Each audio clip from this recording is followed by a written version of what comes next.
विश्व में कोई भी कार्य तभी संभव होता है जब उसके उपकरण, कर्ता, ज्ञान, इच्छा, कृति, चेष्टा, क्रिया आदि सब संयुक्त होते हैं। इतने विलक्षण जगत के निर्माण में भी उपर्युक्त सभी साधनों की आवश्यकता है और वह ईश्वर से ही संभव है। यदि कोई कहे कि हमारी प्रकृति में ही यह उपर्युक्त समस्त शक्तियों का वह है, तब तो उसका केवल शब्द ईश्वर का पर्यायवाची ही सिद्ध होगा। ईश्वर वामदेवाय नमः, कृष्णाय नमः की जगह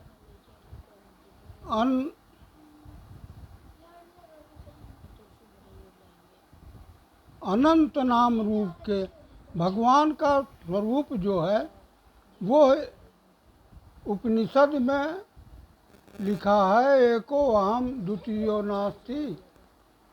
भगवान तो एक ही है पूरे विश्व में, अखिल ब्रह्मांड का मालिक होता है, लेकिन अलग अलग भाषा में अलग अलग नाम हैं भगवान के और असंख्य रूप हैं। किंतु यदि प्रकृति जड़ है तो उसमें सृष्टि करने की ताकत नहीं आ सकती है और भगवान सृष्टि आदि के लिए ईश्वर को मानना ही पड़ेगा, क्योंकि वही सर्वशक्तिमान है। हमारे यहाँ न्याय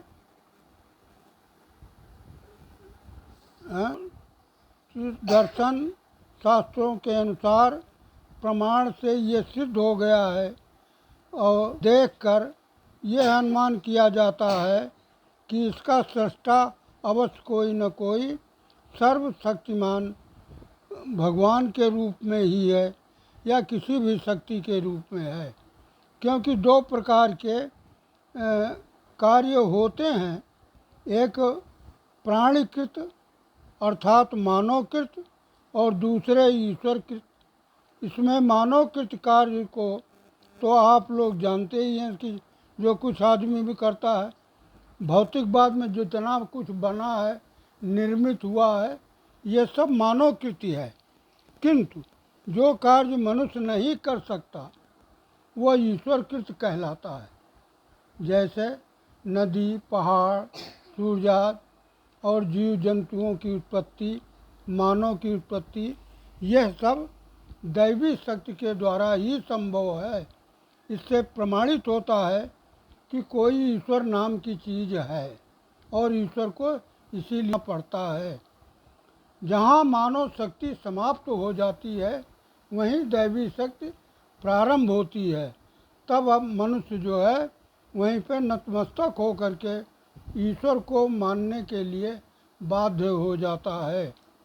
तर्क यह देते हैं कि पर्वतों बहिर्मान यह अनुभव की बात सर्वमान्य है कि किसी भी काल की सिद्धि में कई कारणों की आवश्यकता है।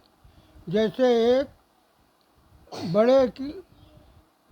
एक घड़े के निर्माण में आप देखिए, बहुत साधारण सी चीज़ है, ये बड़ा सटीक उदाहरण है कि एक घड़े के निर्माण में यदि कोई प्रश्न करे कि घड़ा कैसे बन गया, घड़ा बन तो गया, लेकिन बन कैसे गया?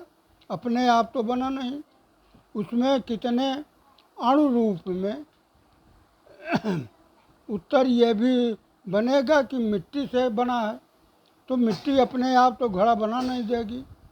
किंतु क्या मिट्टी स्वयं घड़ा बना सकती है? तब दूसरा विशेष प्रश्न उत्तर मिलेगा कि मिट्टी, दंड, चक्र और उपकरण जितने हैं उसके, वो सब इकट्ठा होंगे तब भी घड़ा नहीं बन पाएगा।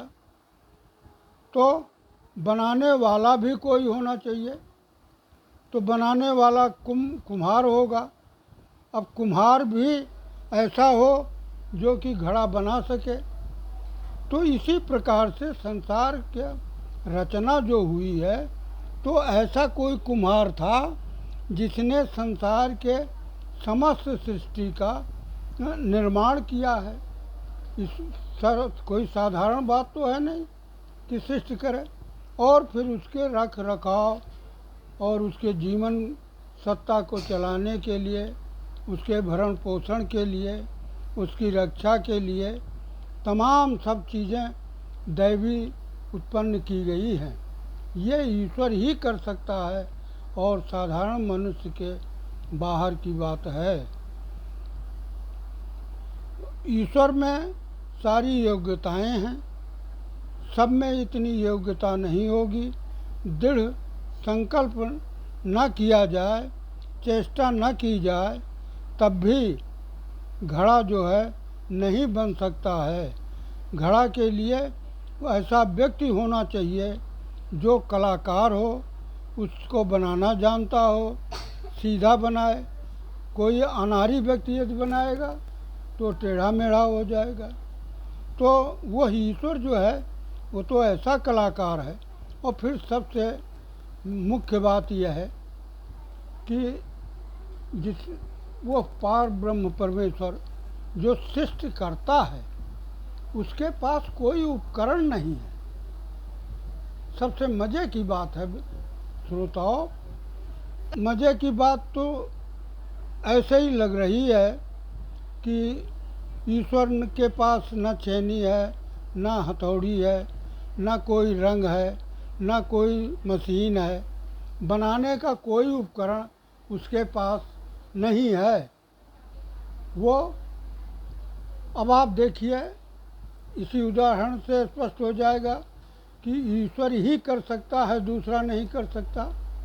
मानव जात के निर्माण के लिए, जीव जंतुओं के निर्माण के लिए स्वतः ही बनता है। अब थोड़ा सा ध्यान दीजिए कि मनुष्य जब गर्भ में पैदा होता है तो कैसे मनुष्य की शक्ल बनाई जाती है, कैसे उसमें रूप दिया जाता है, कैसे उसमें रंग दिया जाता है, कैसे उसकी साउंडिंग होती है, आवाज़ दी जाती है, और कैसे उसके कटाव बनते हैं, कैसे उसके बॉडी के विकास का पैदा होने के बाद क्रम बनता है। हड्डियाँ, ध्यान उधर खुला है। हमने बड़े ध्यान से देखा है श्रोताओं कि हड्डी जो है जैसे तराशी हुई मशीन से, वो किस मशीन में तराशी जाती है कि यथाउचित मशीन की तरह मानव का शरीर जो है वो काम करता है। तो ये सब देख करके आपको हैरत भी होगी, लेकिन ईश्वर को मानने के लिए बाध्य होना पड़ेगा कि कोई ऐसी शक्ति है जो अदृश्य है फिर भी कार्य कर रही है और वही निर्माण कर रही है। अब उसमें एक प्लास्टिक की गुड़िया आप बनाइए। आप देखते हैं यहाँ भौतिक निर्माण में कि एक प्लास्टिक की गुड़िया बनाने के लिए कम से कम दसियों करोड़ का इंस्ट्रूमेंट इकट्ठा किया जाता है, मशीन बनाई जाती है, फिर भी वो प्लास्टिक की गुड़िया मात्र रहती है। उसमें बोलने की, चलने की शक्ति पैदा नहीं की जा रही सकती है। परंतु ईश्वर जो निर्माण करता है उसके अंदर देखिए, मनुष्य का बच्चा शुरू से ही हरकत करता है, हंसता है, बोलता है, धीरे धीरे बड़ा होता है, प्रयास करता है, बुद्धि भी दिया है, वो प्रयोग करता है और पढ़ लिख करके तरह तरह का कलाकार भी बनता है। तो ये सब चीज़ें देख करके मानव जात को मानना पड़ेगा कि कोई अदृश्य महाशक्ति है और इसीलिए हम उसकी शरण में जाने के बाद ही शांति पाएंगे, सुख पाएंगे। भौतिक जगत में मनुष्य को कभी शांति नहीं मिलती है, केवल सुख शांति की मात्र अनुभूति है, वह अनुभूति ही होती है। मिलती नहीं है। संसार में किसी न किसी तरह का कष्ट बना हुआ। तो ईश्वर की आस्था, ईश्वर ही सब कुछ करता है। ईश्वर जो है वही सर्व संसार का रचयिता है, संसार को चला रहा है। हमने अपने अनुभव की बात आप लोगों के सामने रखी है। अब ये श्रोता के लिए, देखने वाले के लिए कैसी लगेगी, क्या आप उससे सीख लेंगे, ये आप लोगों के ऊपर निर्भर है।